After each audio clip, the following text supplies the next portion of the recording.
Hey everyone, Draco Magnius here for another episode of Let's Play 9 Hours, 9 Persons, 9 Doors. In the last episode, I took forever to solve a puzzle that I guess it was pretty simple. I just didn't find all the pieces yet. And I embarrassed myself. In this episode, we're going to see where exactly we went after completing said puzzle. I'll reread this. Accompanied by a wall of angry water, Junpei shot out of the room and into the opposing wall. Gasping to catch his breath, he looked around. He was in a narrow hallway. The water that had followed him out of the room was rapidly pouring out of the door. It flowed quickly down the hallway and slammed into the foot of the short flight of stairs. Just 5 steps, in fact. And at the top of this short staircase, a door! Another door! Junpei leapt up the stairs and straight for the door. The door burst open and Junpei exploded out of it, only to freeze in his tracks. What other possible response could there have been to what he saw? What the hell? His voice trailed off as all he could do was stare. Well, then I probably should have read that as, what the hell?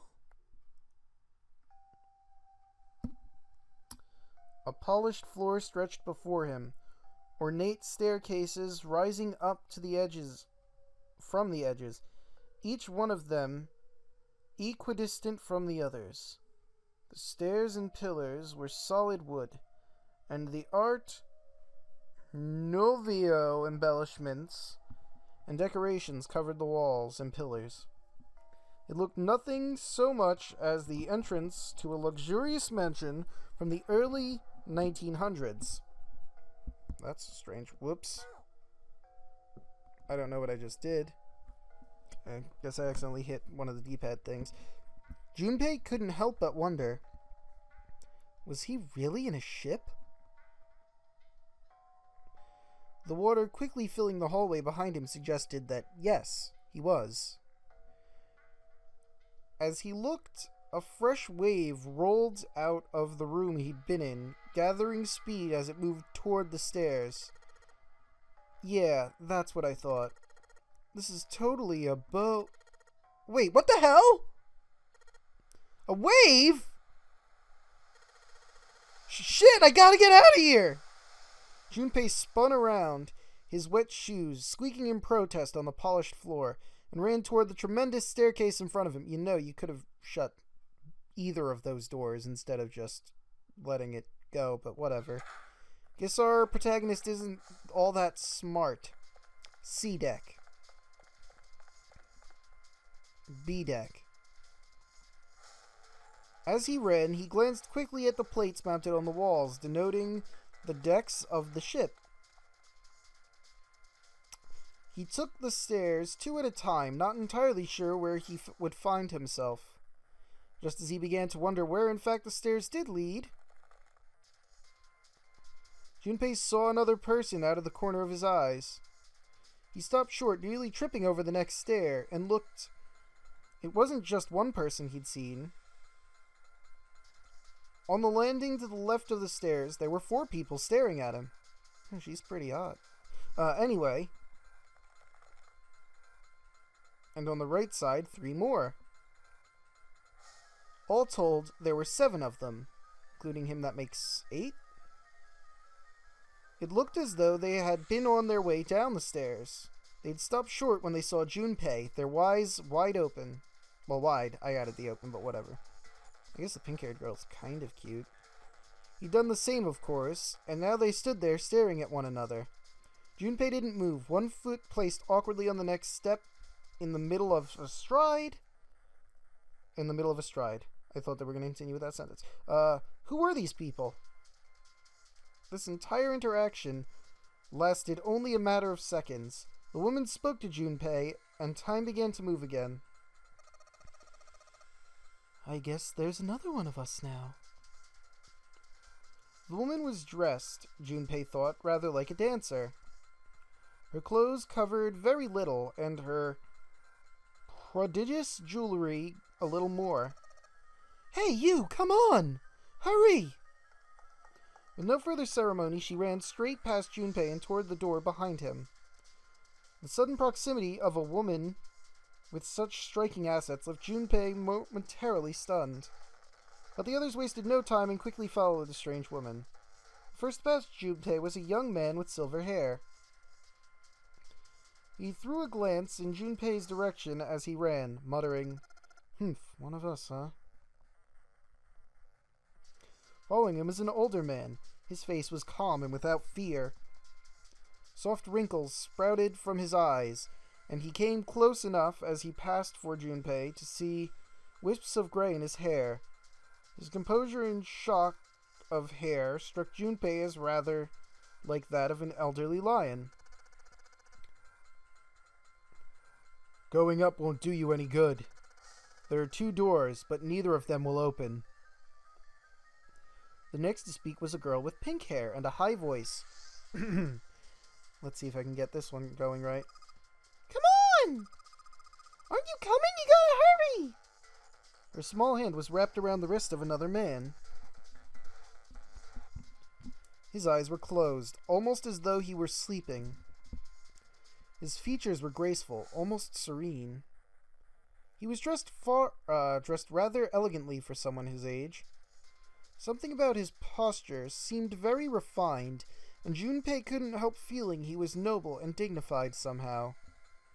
He'd certainly never seen one, but this man seemed like what Junpei had always imagined a prince would be like. "That's 9 of us, then. All of the cards are in hand." What does "all of the cards are in hand" mean, he wondered. Junpei opened his mouth to ask what the other man had meant, but the girl with the pink hair rushed past him, and they were gone. He turned just in time to see 2 more people running toward him. One of them had hair like a bird's nest, and looked as though a stiff breeze might topple him. And the other was a veritable mountain of a man. The scrawny one said nothing and scuttled past Junpei as though he were running from something. "Hey, what the hell are you just standing there for? Didn't you hear him? The doors on deck A are no good. You gotta check the doors on B deck. Got it? Now go!" Before he had a chance to respond, the man laid a massive hand on Junpei's shoulder. With no more effort than Junpei would have used to brush aside a fly, the man shoved him out of the way. Whoa! Thrown off balance by the man and the recent events, it took Junpei a few steps to get his bearings. He finally regained balance and looked up at what the other 2 had been running toward. 7 had been running toward, rather. My mistake. There were 2 pairs of large iron doors set into the wall in front of him. They looked quite sturdy. Each had handles jutting from them. Written across the surface of each door in red paint was a number. 4. The door on the right had a 4. And the door on the left had a 5. They're the same. Oh, I'm sorry, it's a guy. They're the same. The guy Junpei had decided to call Silver was mumbling to himself. The room I woke up in had a number on the door just like that. You too, eh? With an arched eyebrow, the lion looked over at Silver. My cell was the same. A number upon the door. I opened it, ran down the hallway outside, and found myself a rather grand room, full of stairs, as I suspect, did the rest of you. It was though the floodgates had been opened. They all began to talk at once. Me too! I did it too! Yeah, door with a number on it. Soon became clear that each one of them had awoken in a room with a locked door and solved a puzzle to escape. They'd all ended up in the same room, almost as though they'd been guided there. Yes, we all saw the same thing. That's not important. We need to hurry. Yeah, I don't think that... Yeah. Think I don't know that, lady. Oh, never mind. I'm reading this horribly. You think I don't know that, lady? Before the dancer had time to finish, Silver was already running. He grabbed a hold of the door labeled 5 and pulled. Oh, for God's sake, it's obvious what needs to happen. However... Fuck, it's not opening! The damn thing won't even budge! Move! You're in the way! The mountain grabbed Silver's shoulder and tossed him aside. Nice guy. His path cleared, he took a few steps back, then threw himself at the door. Once. Twice. 3 times. 4 times. The door shook as his body slammed into it, but showed no signs of breaking or opening. The mountain threw himself at the door again. Junpei turned toward door 4. Next to the door on the wall was a small box. It looked just like the one he'd seen in his room next to the door. If it was the same, then this door was likely locked as well. Still, he had to check. Junpei grabbed the handle and threw all of his weight into it. Gah! It was locked as tight as the door next to it, as he suspected. Damn it! Junpei punched the door. It did not respond. Really? They can't be this dumb. Were these the only doors, he wondered? He'd barely finished the thought when the C-plate he'd passed on his way sprang unbidden to his mind. His body moved before he had time to think. Junpei turned and ran back toward the stairs. He had scarcely taken a step when, at the top of the stairs next to the ornate clock embedded on the wall, he saw a person. It was a girl. She looked to be the same age as Junpei. He froze, unable to look away from her face. He wasn't confounded by her beauty or something equally silly. No, there was another reason he couldn't take his eyes off the girl. Junpei had seen her somewhere before. He couldn't quite remember where, but he knew. He knew he'd met her before. The girl, too, stared at Junpei, similarly stunned. Her response suggested she'd seen him before as well. Great conversation you two were having, by the way. Without saying a word, Junpei walked slowly toward her. She didn't move. It was almost as though she was held in place by some sort of magic spell. As Junpei stepped onto her landing, the spell broke. No sooner had he set his foot down, the whole ship shook a second time. Ah! The quake caught the girl unprepared, and she fell. Moving on instinct, Junpei leapt to catch her. Or so he thought. I guess she rolled on top of him. Her face was far closer than it should have been, mere inches from his own.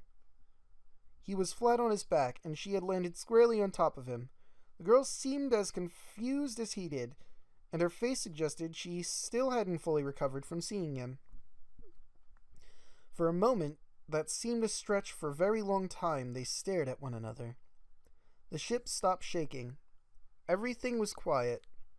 Water could be heard from the bottom of the ship, lapping faintly at the walls and ceiling, but eventually that faded as well.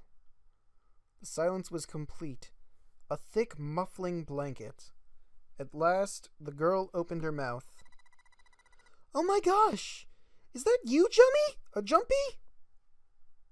Jumpy? Jumpy.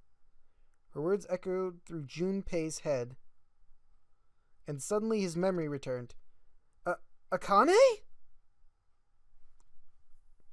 Why hadn't he realized it before? The girl was Akane Kurashiki. She and Junpei had been friends in childhood, and they'd gone to elementary school together for 6 years. Why am I fumbling so much? But what was she doing on this ship? On the ship, rather. Whatever. Her soft eyes were only inches away from his own. He could feel the warmth of her face. Feelings he'd thought long forgotten began to work their way to the surface. He could feel his face heating up. At that moment, a speaker crackled to life, and a cold, eerie voice filled the room. Welcome aboard. I welcome you all from the bottom of my heart to this, my vessel.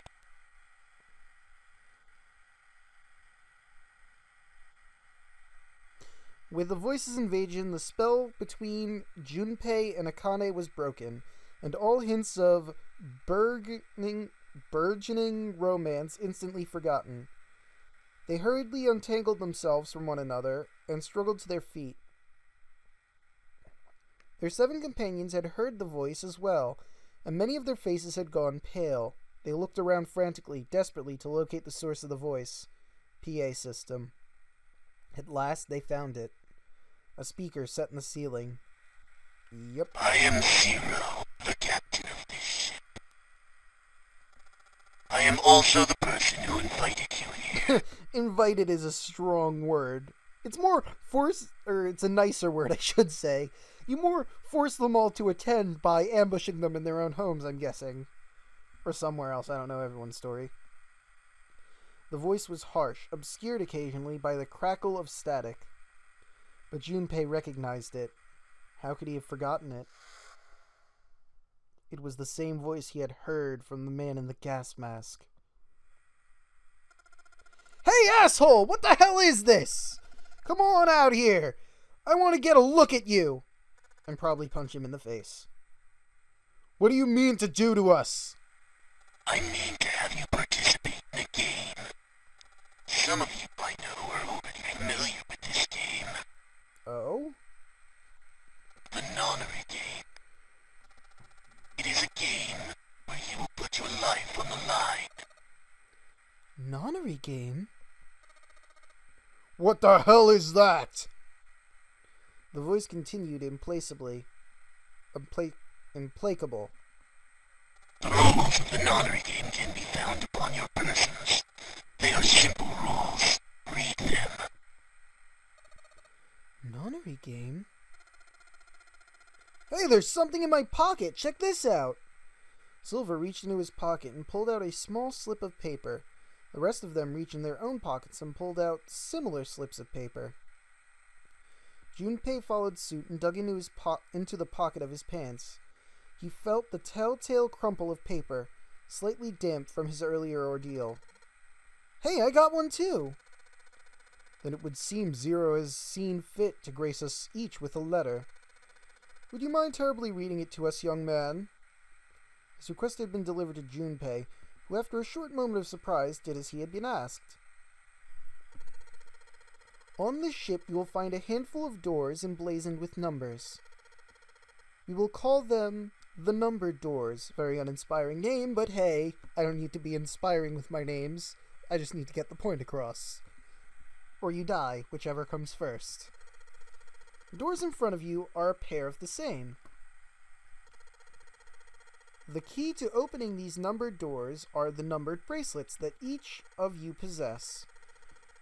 Should you total the numbers on your numbered bracelets and find that the digital root of that number is equal to the number of that door, the door will open. Only those who have opened the door may pass through it. So is this another digital root thing? There are, however, limits. Only 3 to 5 people can pass through one numbered door. All those who enter must leave, and all who enter must contribute. Bracelet. Junpei figured had meant the bulky thing on his wrist. He glanced around. It looked like everyone else had one as well, and had come to much the same conclusion. The purpose of this game is simple. Leave this ship alive. It is hidden, but an exit can be found. Seek a way out. Seek a door that carries a 9. Junpei had reached the end of the letter. There was a long moment of silence, and the speaker crackled to life once more. Can I use the calculator now? I'm curious. Damn it.